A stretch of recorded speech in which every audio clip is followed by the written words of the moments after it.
in the meantime. So, very simply, to avert a massive event like the climate change, this requires very, very strong political interventions and tough decisions like cutting emission, increasing sometimes the cost of living, forcing whole industries to change, to shift, changing individual behaviors. So a lot of things that are not easy to make.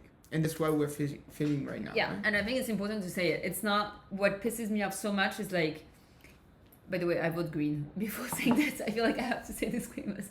And it's like when some new progressive green politician comes and is like, no, we're going to gain jobs with the green transition. Yes, a lot of jobs are going to be created, but a lot of people are going to suffer out of it. It's necessary. It means we need to put in place social systems and economic safety nets, such as universal basic income and others, for people to be able to go through the green transition. But it has a cost. It is expensive. Some people lose their job, can be reskilled, new jobs will be created and so on, indeed. But it is very scary. Yeah, it's not an easy choice. And so someone has to kind of have the legitimacy and the power and the leverage to initiate this transition and really, really see it through. And if I can add here, when we say someone, it's because right now it's not the case. So just to recap, right now you have countries that, with governments, let's talk about democratic countries, not even authoritarian ones. Countries with a government that is elected every couple of years on a specific agenda and wants to be re-elected and wants to remain in power. Yeah.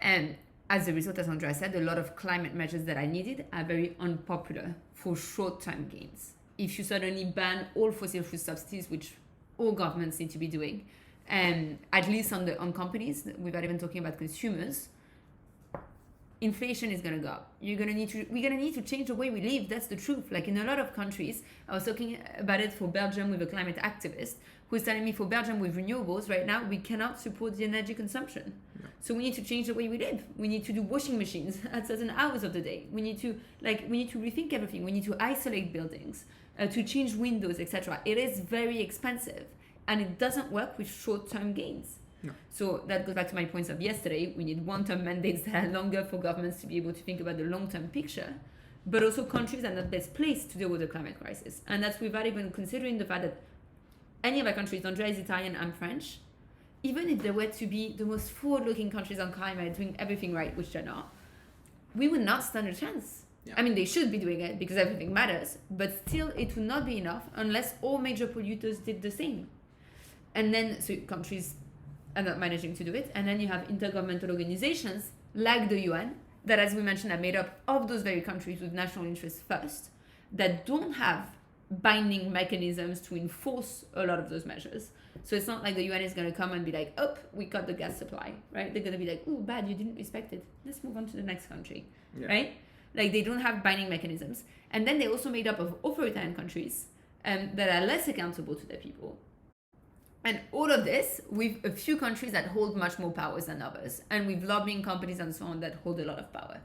So it's not really the best recipe for strong, concrete, coordinated action, because we need coordinated actions. We need to tackle the biggest. For me, it's the biggest sources, right? For me, it's the biggest lie to say, oh, you need to stop doing anything that pollutes. Yeah, stop. Yeah, it's good. course. Anything else? The point is, 100 companies pollute more than 80% of emissions, right? So like, instead of looking at your own carbon emissions, please decrease it, recycle, don't eat meat, don't travel, whatever, yes. But also let's tackle what actually matters here, which is the biggest polluters. And for this, we need coordinated actions across the world. And it's happening with the current system, which leads us to our system.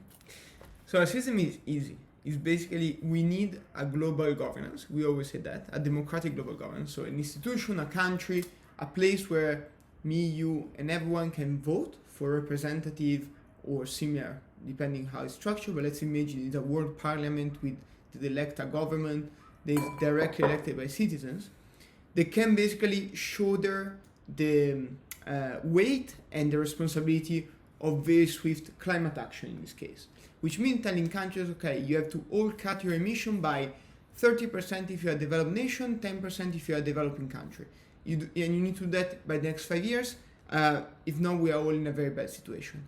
But we need a body, a system, an authority that can exert such influence and take such tough decisions on such an important topic that we're not managing to solve. And the only way to have this authority, the only way to have this legitimacy is if this body is elected by everyone. So from India to the US to Canada to South Africa to Argentina, if people were actually voting on a platform and on a political program, let's say that encapsulate this kind of targets, this kind of ambition, then there would be the legitimacy to do so. Would